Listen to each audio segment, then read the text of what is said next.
Welcome to share শেখো share করো channel. আমরা যে কোম্পানির ফান্ডামেন্টাল নিয়ে আলোচনা করছিলাম তার মধ্যে আমরা প্রথম বছরে কোম্পানি হচ্ছে যে গুড কোম্পানি। তাই গুড কোম্পানির মধ্যে একটা বড় ক্রাইটেরিয়া হচ্ছে ক্যাশ ফ্লো। ক্যাশ ফ্লোটাকে মেজার করা হচ্ছে ডেটা। এবার ক্যাশ ফ্লোর তিনটে ভাগ আছে: operating cash flow, investing cash flow আর financing cash flow. Operating cash ফ্লোটা নিয়ে আজকে আলোচনা করবো। অপারেটিং ক্যাশ ফ্লো নিয়ে বুঝতে হলে আগে জানতে হবে আমাদের অপারেটিং প্রফিট কাকে বলে। Operating, what is operating profit? Operating profit, কোম্পানির অপারেটিং প্রফিট মানে তার যে সেলস বা revenue,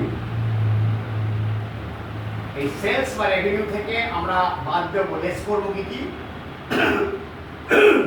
material cost, labour cost আর ওভারহেড কস্ট। মেটেরিয়াল মানে যে কোম্পানি যে প্রোডাক্ট নিয়ে কাজ করছে সেই প্রোডাক্ট তৈরি করার জন্য তার যে কাঁচা মালটা লাগে মেটেরিয়াল কস্ট। লেবার লাগবে, যারা ডাইরেক্ট ইনডাইরেক্ট সমস্ত লেবারগুলো আসবে, যারা ফ্যাক্টরিতে কাজ করে, অফিসে কাজ করে, টোটাল লেবার কস্ট। আর ওভারহেড মানে আনুষঙ্গিক খরচ, মেটেরিয়াল লেবার বাদ দিয়ে ইলেকট্রিক বিল, ট্রাভেলিং, অনেক রকম খরচ আছে। এইগুলো আমরা আমার যদি সেলস হয় 100 টাকা আর আমার যদি মেটেরিয়াল হয় কস্ট হয় 50 টাকা, লেবার 10 টাকা, ওভারহেড 5 টাকা, তাহলে এই 65 টাকা যদি 100 টাকা দিয়ে বাদ দেয় তাহলে 35 টাকা হলো আমার অপারেটিং প্রফিট। এই অপারেটিং প্রফিটটা যেটা কোম্পানি করছে সেটা দেখতে হবে তার অপারেটিং ক্যাশে রিফ্লেকশন আসছে কি। আমি যে অপারেটিং প্রফিটটা করলাম যে অপারেটিং প্রফিটটা আমার ক্যাশে এসছে কি। আমি 35 টাকা করলাম অপারেটিং প্রফিট, এদিকে আমার ক্যাশে এসছে মাত্র 5 টাকা, তাহলে সেই কোম্পানি চলবে না, তার তো ক্যাশ শর্টেজ হয়ে যাবে। কারণ সেল তো আমরা ক্যাশও করতে পারি, সেল আমরা ক্রেডিটও করতে পারি। এই যে রেভিনিউ বা সেল, হয়তো ক্রেডিট সেল করেছি, তাহলে ক্রেডিট সেল করলে কী হবে, সেই টাকাটা যতক্ষণ আমি কাস্টমার থেকে টাকাটা আদায় করতে পারছি ততক্ষণ আমার কাজে লাগবে না।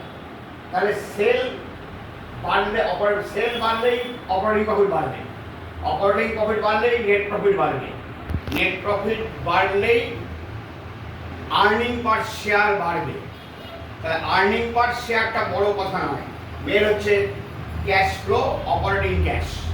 তার মানে অপারেটিং প্রফিট, তিনটে ক্যাশ ফ্লো ইম্পর্টেন্ট, আমি অপারেটিংটা বেরোচ্ছি বলতে বলছি যে অপারেটিং যে প্রফিট তার অন্তত 80% আমার ক্যাশে আছে কি, অপারেটিং ক্যাশে আছে কি দেখতে হবে।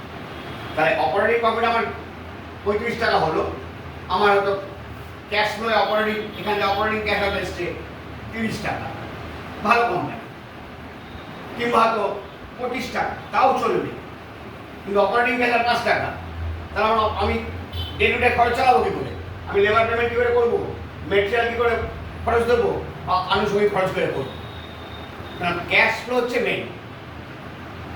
আর্নিং পার শেয়ারটা কোনো ফ্যাক্টর নেই। অনেক কোম্পানিতে আর্নিং পার শেয়ার দেখাচ্ছে হয়তো 50 টাকা, 100 টাকা, 500 টাকা, কিন্তু তার ক্যাশ ফ্লো নেই। তাহলে অপারেটিং, তবে এখানে একটা ব্যাপার আছে, ব্যাংকিং কোম্পানি বা ফাইন্যান্সিং কোম্পানি, তাদের ক্ষেত্রে অনেক সময় অপারেটিং ক্যাশ ফ্লো নেগেটিভ হতে পারে, আদার্স কোম্পানির হবে না। ব্যাংকিং, ফাইন্যান্সিং তাদের মেন কাজ হচ্ছে ফাইন্যান্স করা, তাদের ইনকাম ফ্রম অপারেশন অনেক সময় যে হয় সেখানে ওটা কেন হয় আমি পরে একটা ভিডিও আলোচনা করবো যে ব্যাংকিং কোম্পানির ক্ষেত্রে অপারেটিং প্রফিট নেগেটিভ হতে পারে। ব্যাংকিং এবং ফাইন্যান্স কোম্পানি, মানে নন ব্যাংকিং ফাইন্যান্স বা ওই রিলেটেড যে কোম্পানিগুলো আছে। আদার্স কোম্পানির ক্ষেত্রে আমরা দেখবো প্রথম ক্রাইটেরিয়া হচ্ছে operating cash flow must be positive. Company প্রচুর প্রফিট করছে, profit day to day top line bottom line increase করছে, সেল বাড়ছে, প্রফিট বাড়ছে, কিন্তু অপারেটিং ক্যাশ কোম্পানির নেগেটিভ, তার মানে ওখানে কোম্পানির রেড ফ্ল্যাগ। ওই কোম্পানি আমি বলবো, কখনই আমরা বলবো না সেই কোম্পানিটা মানে ভালো company, good company, fundamentally sound. ঠিক আছে, তাহলে অপারেটিং ক্যাশ ফ্লোটাকে আগে আমাদের দেখতে হবে। তা যদি আমরা দেখি অপারেটিং ক্যাশ ফ্লো ঠিক আছে, এরপরে আমরা ইনভেস্টিং, ফাইন্যান্সিং পরের দিন বলবো। আজকে এগুলো নিয়ে আলোচনা করছি না। তিনটে ক্যাশ ফ্লো আপনি যদি বুঝে যান, তাহলে আপনি একটা কোম্পানিকে মোটামুটি বুঝতে পারবেন যে কোম্পানিটা একটা ভালোর দিকে আছে। প্রফিটের থেকেও এটা ইম্পর্টেন্ট। ঠিক আছে, তাহলে ভিডিওগুলো ফলো করুন, দেখুন। যদি কোনো সমস্যা হয়, বুঝতে অসুবিধা হয়, কমেন্ট সেকশানে জানাবেন। আমাদের টিম আছে, সমস্ত আপনাকে আরও ডিটেল করে বুঝিয়ে দেবে। প্রত্যেকটা ভিডিও ফলো করবেন, আপনি ঘরে বসে শেয়ার মার্কেটটা ডিটেলস শিখতে পারবেন, এবং শিখতে পারলে আপনি এক্সপার্টাইজ তৈরি হয়ে যাবে। আর চ্যানেলটাকে সাবস্ক্রাইব করুন। সাবস্ক্রাইব করলে আমাদেরও নতুন নতুন ভিডিও বানাতে ভালো লাগবে। লাইক করুন, লাইকটা যদি করেন তাহলে আমাদেরও কী হবে, আমরা মানে মোটিভেটেড হব। আমরা মোটিভেটেড হলেই ভিডিও আপনাকে আপলোড করবো, আপনারা ঘরে বসে শেয়ার মার্কেট শিখতে পারবেন, কোনো পয়সা খরচের প্রয়োজন নেই। ঠিক আছে, ধন্যবাদ।